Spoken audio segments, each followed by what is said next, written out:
As countries approach what is widely expected to be the worst economic crisis since the Second World War, members of the European Central Bank's (ECB) Governing Council will meet on Thursday to discuss the stimulus package. Analysts expect ECB President Christine Lagarde to push for broader measures to cushion the blow from the COVID-19 crisis. In March, the bank announced a €750 billion (£652 billion) economic stimulus program. In today's virtual meeting, Ms. Lagarde is expected to argue that the bank could go further to avoid fragmentation in the euro area and a squeezing of financial conditions. When she announced the package on March 19, Ms. Lagarde said the bank would use any means necessary to protect the euro.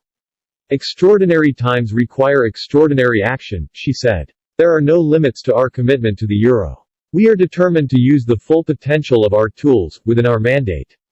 So could her comments mean the stimulus package could be increased to €1 trillion?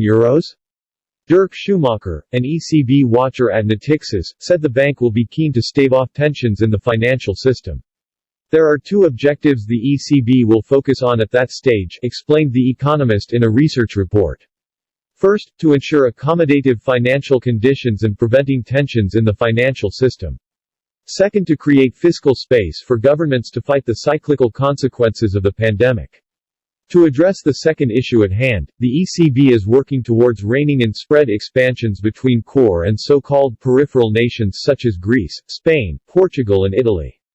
A spread refers to the difference in yields between countries, which is a useful indicator when it comes to determining how wary investors have grown of the prospect of owning European debt.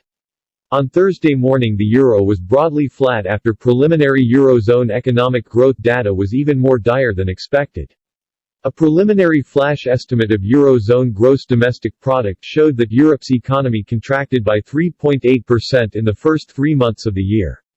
This marked the sharpest quarterly decline since the time series started in 1995. Bert Colane, senior economist at ING, said the hardest pounding took place in the last 2 weeks in March. Almost all of the damage happened in the final 2 weeks of the quarter, showing how remarkably deep a contraction can become under mandated lockdowns, he said. A recession like the one we're currently in is unprecedented. The market focus now is on the ECB, which is printing cash at a record rate as the coronavirus pandemic sees European countries' debt surge.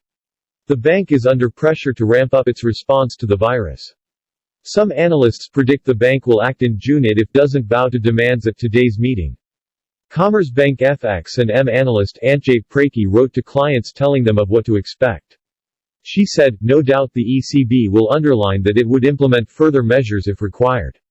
But at the same time, it is likely to point out that fiscal policy in the Eurozone has to make its contributions too."